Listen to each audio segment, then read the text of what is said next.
ถูกแม่นบ่ข้างไหนก็เพิ่นแทงกัน ทางทางครั้งนี้ถูก ข้างนี้บ่ เลย คือต้องงอเลยกบมาเลย เขาบ่ได้ทางนี่ทางนี่บ่มีเลือดแบบนี้มีแต่ว่านี่แหละครับทางมีเลือด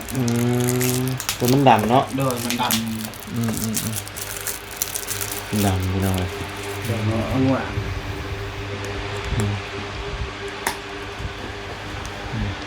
โอ้จมเราอยากอยู่ได้เนาะ เลย กล่องที่สองดูดข้าวเดียวเนาะ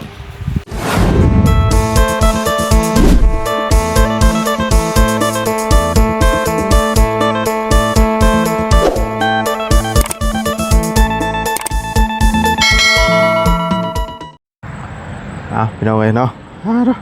มื้อนี้กะได้เข้ามาหาทั้งแม่น้องวิก่อนพี่น้องกันเนาะเป็นจังไดคือว่ามาบ้านเนาะ เห็นว่าพี่ปอบเข้าพี่น้องเอ้ยเนาะจนว่าสิซอกพี่น้องกันเนาะเห็นในคลิปทางบ่าวจันทร์มาบุญสารวัตรกันเนาะแต่อีตนเนาะอยู่ได้พี่น้องกันเนาะคนมันยังบ่ฮู้ยังอยู่มาซ้ำเราอีกเนาะเอาจังไดก็ขึ้นไปเนาะถามเรื่องราวทางป้าเรานำกันพี่น้องกันเนาะเป็นจังไดคือว่าพี่ปอบเข้าเนาะอาการเป็นแบบใดพี่น้องกันเนาะซอกบ่เป็นจังไดเนาะเอาคนอื่นก็กราบสบายดีและสวัสดีพี่น้องกันเบิดสุขุสุคนพี่น้องเนาะป้ามันเป็นอะไรแสงแดดแบบมีหนวดเห็ดให้ตาฮิพี่พี่น้องเนาะแบบมื่นตาบ่ค่อยอันนี้ปานใดพี่น้องเนาะป้าชาวพี่น้องเดี๋ยวจังไดก็ขึ้นอันน่ะเยี่ยมยามเราอยู่เทิงเพื่อถามข่าวๆนำกันพี่น้องเนาะเป็นจังไดเราน่าจะย้ายขึ้นเทิงนั่นแหละพี่น้องเนาะเพราะว่าอยู่ลุมนี่มันอันนี้บ่เป็นยังไงเนาะมาพี่น้องมาเบิ่งถามข่าวทำกันเนาะโอ้นอนอยู่เทิงเบิดได้เนาะโอ้ยเนาะคือทรงหน่อยแบบนั่นกว่าเก่าวันสบายดีป้าเนาะเป็นยังไงก็ วานไงไม่ยะไม่ทิมวานนี่ ฮะ จะทิมแล้วมันแข็งไม่ตีนกับแข็งปากกับแข็งวานนี่ ว่านี่ โดน ตีนกระแขงปากกระแขง โดน จนว่าสิเอาไปทิ่ม โดนบ่เชียงมาว่าเชียงให้มันตำตันย่อยๆแต่วานนี่ โดยแล้วเว้าได้หรือบ่มื้อนี้ เบาได้ ฮะ เบาได้ เว้าได้อยู่ โดน เมื่อวานนี้เราเว้าบ่ได้เลยบ่ โดนแต่11แต่10 ชั่วโมงมากินข้าวเลยแต่ เมื่อวานนี้บ่ โดยมันนี่ก็ชามถ้วยมันกินข้าว บ่เบิดเลยมื้อนี้ หมดแล้วนี่ทิมบาทนี่นี่ก็แข็งนี่ก็แขกหมดนี่น้ำมันแข็งเลยวานนี้บาเทียงมาวานนี้น้ำตาก็ย้อย คือว่าพี่ปอบเข้าบ่หรือว่าจังได๋ โดย อาการเป็นแบบใด คนหูจะทำบาบุญ โดยอันนี้เราเป็นเมื่อยได้นี่เนาะ โดยเบาใครบางเทียบกับเบาเอ็ด พี่ปอบผู้ชาย ชาย แต่ว่าบ่ปากบ่เว้าบ่ โดย เข้ามานี่ มือเบาๆเลยวานนี่ บ่เว้าเลย โดยมื้อนี้แล้วเบา เอ้ยสมปองอันนี้ยิ้มมื้อนี้เนาะ ยิ้ม จื้อเฮาดีบ่จื้อได้บ่จื้ออยู่นี่เนาะ เอ็ดนี่ โดยเจ็บบ่นี่เจ็บบ่นี่ เจ็บ เจ็บเนาะเมื่อยบ่เมื่อยบ่เมื่อยกินข้าวหลายเนาะมื้อนี้เนาะแซ่บบ่กินข้าวมื้อนี้แซ่บมื้อนี้เนาะโทรศัพท์ ก็เบาบาดอย่าตาละตาย ประมาณเที่ยงเมื่อวานนี่นะที่ว่าอันแบบว่าอันเราแข็งนะ แต่12 โมง 12 โมง ทำนี่แหละวันแต่เช้ามันกินข้าวแต่เช้านี่บาเชียงมาเห็นน้ำตาเลยเนาะนี่ก็แข็ง แข็งมาเลย โด แข้งขานี่เนาะ โดยมือก็แข็งปากก็แข็งโคก็แข็ง แล้วเฮ็ดได้ใช่มันเฮาจังเอาเราคืนมาได้ นี่ก็ปลาวิดูไตมีบางเทียม อืม บางเทียมอยู่ชวันชามแคน อืม บางเทียม โดย บางเทียมมาบาไว้ เนาะ บาบุญหูบาบุญบุคลาบันเขาบอกเลย โดยเราแข่งบ่ได้ดิแข่งขานี่เนาะ อัยังมันมือนี่มือ อืม กินข้าวแต่เช้าเลยเลยป้อน ป้อนบ่วันนี้นะ โดย กินเองบ่ได้หรอบ่ ไม่ได้วันในก็หู้กินแต่วันแต่มาหางหมอกินเอง แต่ก็ไม่ได้หู้กินเลยนี่มือนี่ จับบ่ได้เนาะ โด วัน ย นี้อืม แข็ง โดยวันนี้แข่งขากับหน่อยมาอันว่านักแต่บอลนี่บัดนี้เนาะ โดย มันเป็นแต่ว่า อันนี้มีแต่กระดูกสินะนี่ โดย กระดูกอันนี้ก็มันแบบลงแล้วนี่เนาะ โดย เพราะว่าตอน แบบแล้ว ตอนว่าอายุห้องมอนี่มันบวมน้ำเนาะ นี่เขามียาปลาไม่เฉลยเธอดีปลาวิเดแต่บ้านนี้ อืม แต่บ้านโอ้ยขมังและบ้านนี้ โดย ช่วงโมงไม่นอนเลย อืม โบแล้วเฮือนละมันแข็งเลยมือนี่มันแข็งลีวงกอกไม้บ้านนี้ใบเชียงเห็น อืม ใบเชียงมาน้ำตาก็ย้อย โดย กินน้ำก็ไปกลืนเลยกินน้ำบ้านนี้ บ่ปากบ่ตีงบ่มืดเลยตานี่บ่ เบื่อมืดเลย นอนกับนอน มีแต่นอนอย่างเดียว โดยน้ำตาก็ย้อยมื้อนี้กินข้าวแต่ว่าเราไม่กินข้าวเลย มันนี่กินลายอยู่มื้อนี้เนาะ โดย กินข้าวได้ลายอยู่ โดย เนาะคือว่า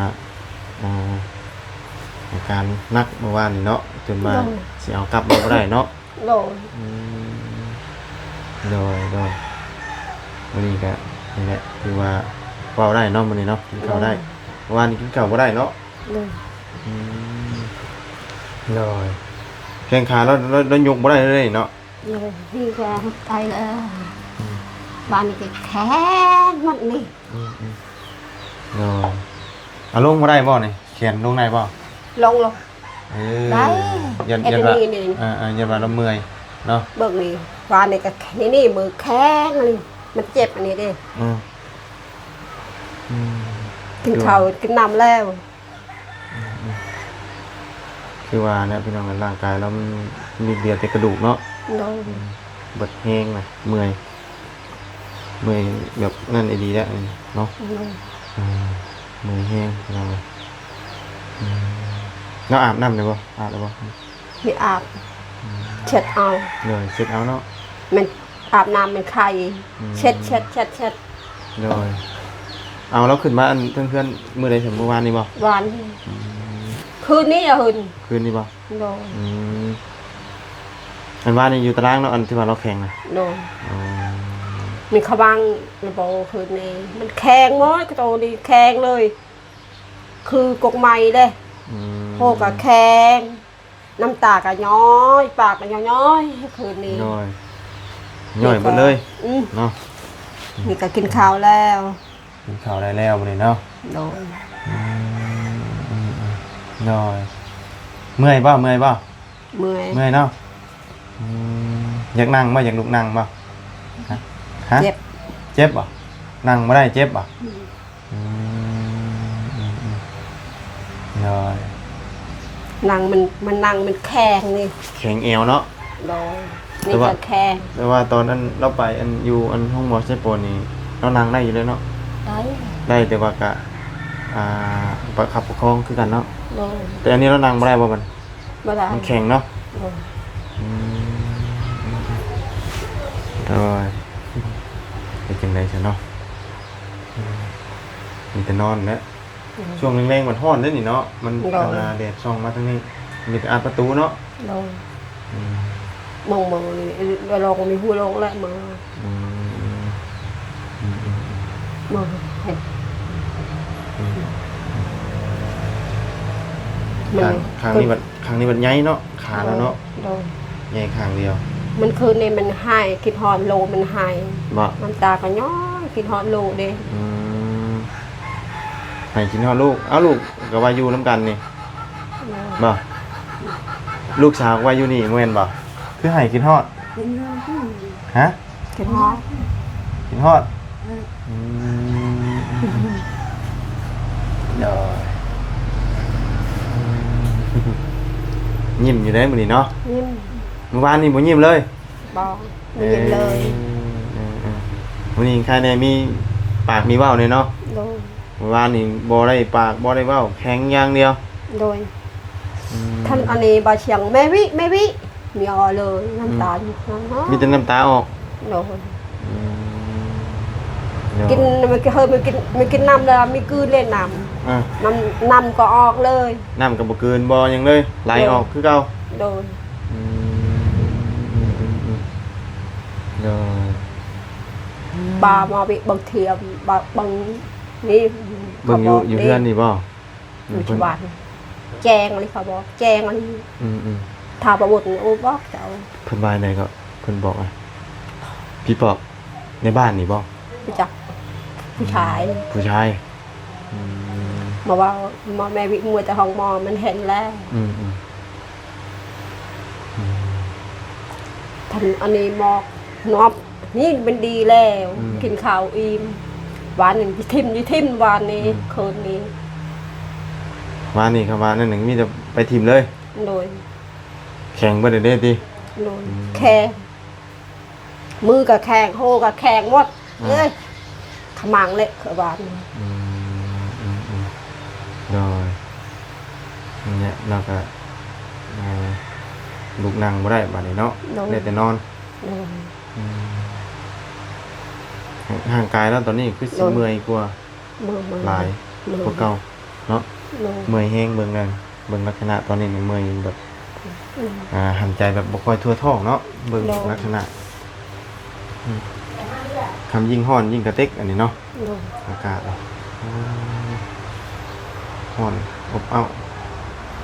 มีก็เปิดพัดลมใส่เนาะ โดย ขาดเลยว่า เปลี่ยนช่วงวานมันนี่แต่เช้านี่มันแข็งขาดิดแข็ง อืม แข็ เอวนี่มันแข็งเบ่ได้เนาะตอนนี้เนาะ โดยโดย เอ็นมันอันนั้นนี่เด้ โด เนาะ ย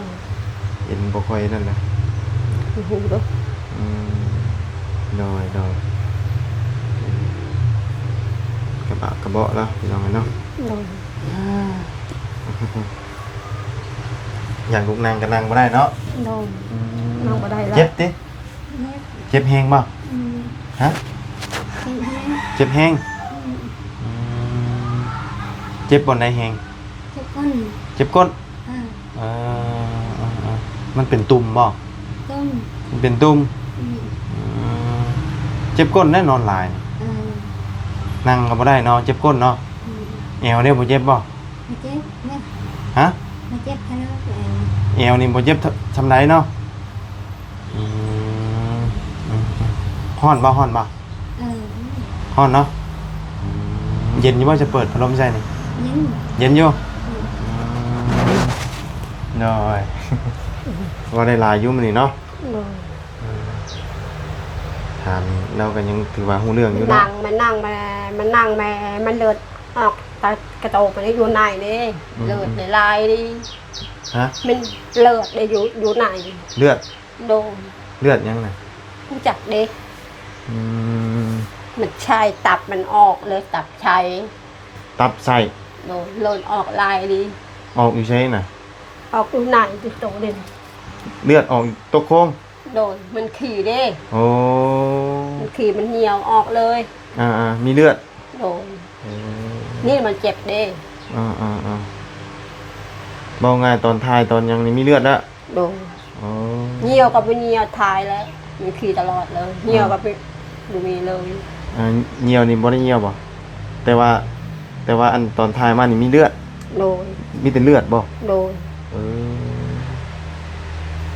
พอเราจังเจ็บมันนะกับว่าเลือดออกเนี่ยก็มันเอาไงข้างในมันอยากเปื่อยแล้วเนาะ โดน แล้วว่านะใส่ ใส่มันรุดมันยังนั้นแล้วอะ มันเจ็บเนาะ เจ็บ เบามันเบาเป็นแม่ช้ำหนีขบแม่ หึ มันขบกระตก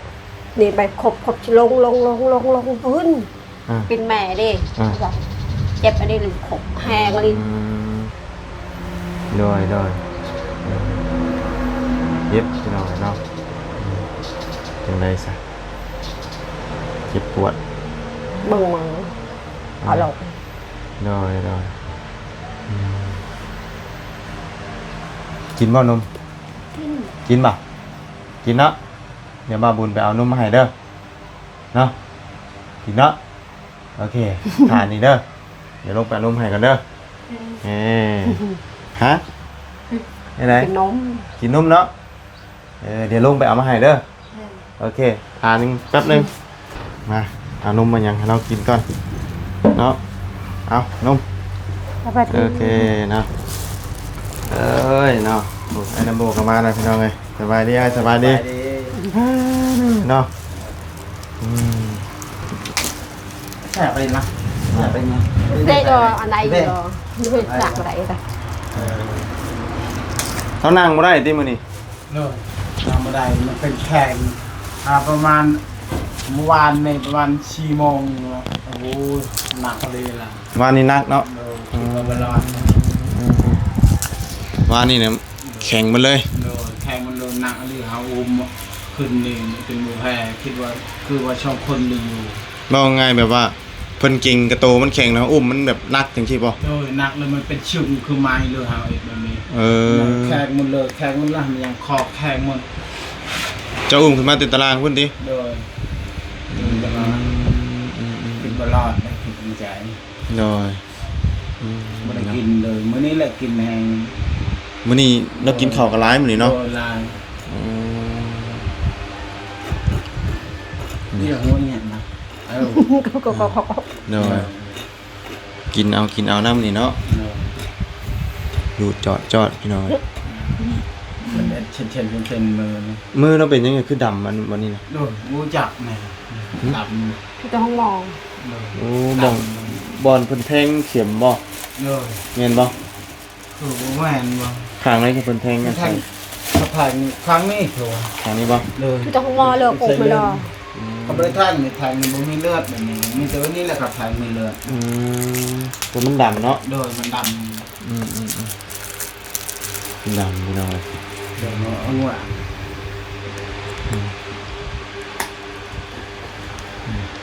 โอ้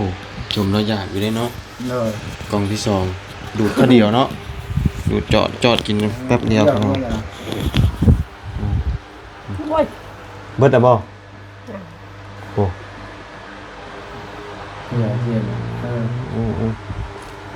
จานละจ้ะจานมันจ่ายครับ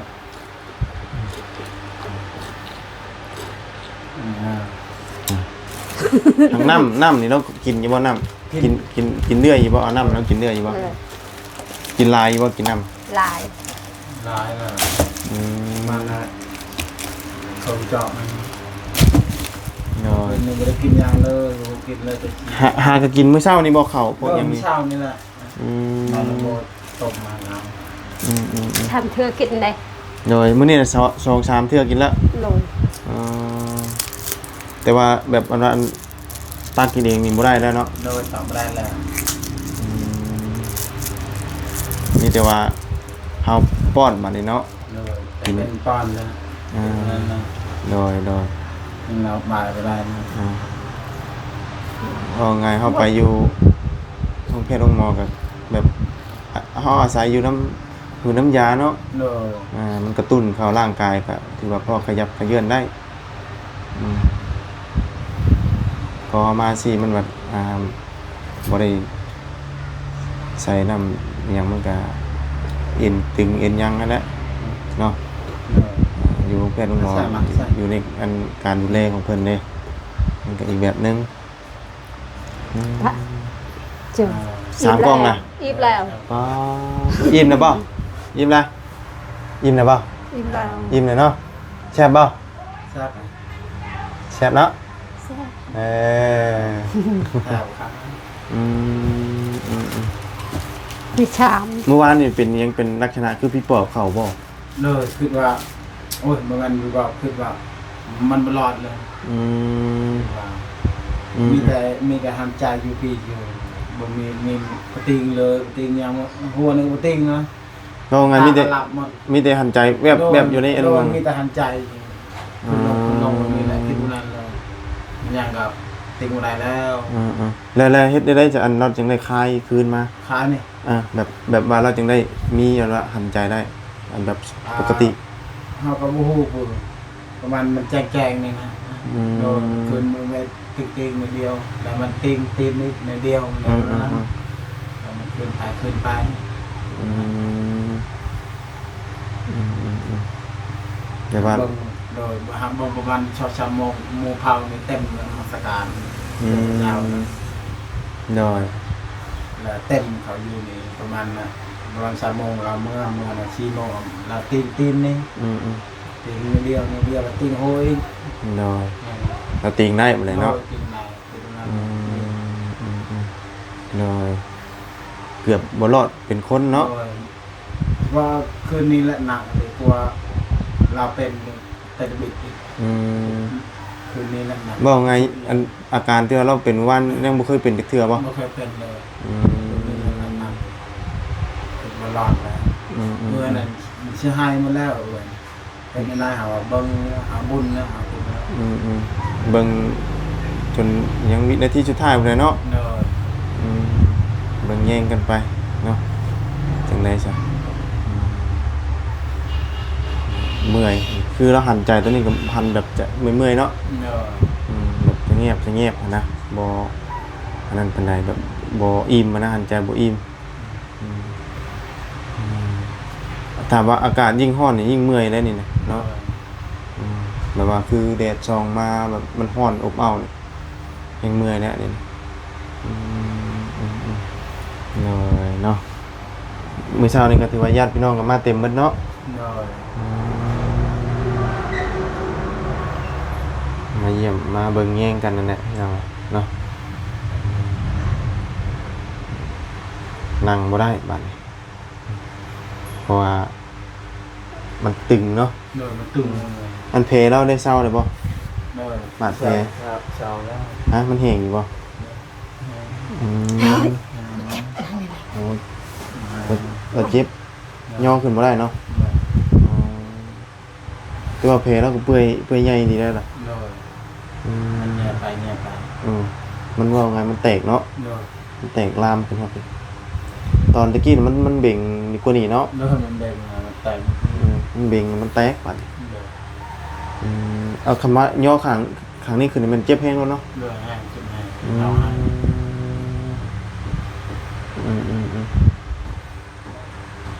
คำคือแบบว่าเราได้สติคือจะอุ้มขึ้นมาวันยังสิเจ็บได้นี่เนาะ บริเจ็บเลย บ่เจ็บเลย ชุบเลย บ่รู้สึกเลย เลย ชุบเลยมีแต่ใจนี่แหละ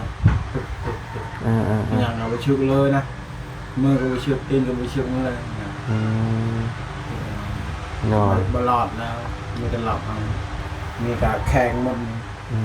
มีแข่งหมดดีมีแข่งหมดมีตีนเลย นอน มีตีนหันใจเอา มีแต่หันใจแบบหน่อยเดียวเนาะจังได๋เนาะเอาจะเบิ่งแย่งกันไปเนาะจังได๋พี่น้องเอ้ยเพราะว่ามันจักสิว่าจังได๋พี่น้องเอ้ยเนาะก็ได้หันใจแวบอยู่เนาะกินข้าวกินน้ำได้เมื่อวานนี้กินบ่ได้เนาะวานนี้แข็งประตูแข็งตอนอาการเราเริ่มเป็นน่ะเราอยู่ตารางเนาะ อยู่ตลาด อ๋อเราอยู่กับไผจะตอนนั้นน่ะ อยู่กับป่า กับป้าผู้นี้บ่ ช่องคน อืม ป่ากับน้องวิยูใน แล้วตอนเราสิเป็นนี่เจ้าก็อยู่นํอยู่บ่ โดย อ๋ออยู่นํคือกันอ๋อ เป็นเนี่ยมาเชียงมาแล้ว อ๋อ มาเชียงเห็นน้ำตาย่อย เนอะเมื่อวานนี่คืออยู่น้ำกันอยู่เนาะตอนเราเป็นนะนั่งเฝ้าอยู่ ขางนี่แบบกระดูกหมดเลยนะเนาะ เดี๋ยวก็ดูละบ่มีนะบ่มีแลนนางสิ มันนักอยู่บนนี่นี่เนาะ เดี๋ยวหนักอยู่นี่ นักตัวนี้มันขางนี่มันโบใหญ่ปานใดนี่เนาะ เดี๋ยว ขางนี่ นี่แหละนี่ ขางนี่มันมาโปรอยู่นี่ เดี๋ยว มันเป็นน้ำบ่นี่หรือว่าจังได๋ นี่นะเดี๋ยวเป็นน้ำเป็นน้ อืม ำต้องเป็นน้ำหนอง มันบวมนะเนาะ เดี๋ยว อืมเจ็บอยู่หัวเข่านี่ มัน มองนี้โอ้อ่อนๆเนาะ เดี๋ยวอ่อน นี่อ่อนๆบวมๆเป็นขึ้นน้ำเนาะ เดี๋ยว ถึงอันนี้ได้อันเนี้ยเราเจ็บแฮงอยู่เนาะ ให้กู เจ็บเบิดเลยเนาะจักสิทนคนเจ็บปวดได้สำใดเราก็ได้เนาะแต่ข้างนี้บ่เป็นหยังนี่เนาะ มันเป็นยัง ข้างนี้คือมีแต่กระดูกอันนี้ ครั้งนี้แหละมีแต่เราเต็มได้มี ข้างนี้ติงบ่ได้แล้วเนาะ เต็มได้ อืม มีแต่ห้องหรือนี่นะ เนาะอันนี้หวานซนฮอเพื่อ เดี๋ยว นั่นพี่น้องหืดยาแล้วก็กินอยู่ว่าซั่น อยากมากิน กินอยู่ มือวะมือเป็นลายมันก็เราเป็นบุกินยังไงอย่างเรา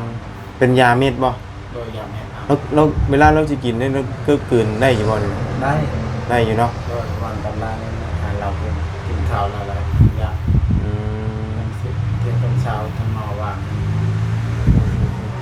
ได้ยันว่าเรากินคืนบ่ได้หั่นนะ เดี๋ยว ได้อยู่เนาะ มีคล้ายๆแน่เรากินได้แล้วกินได้แล้ว อื เป็น ม เรื่องนะ ได้เนาะ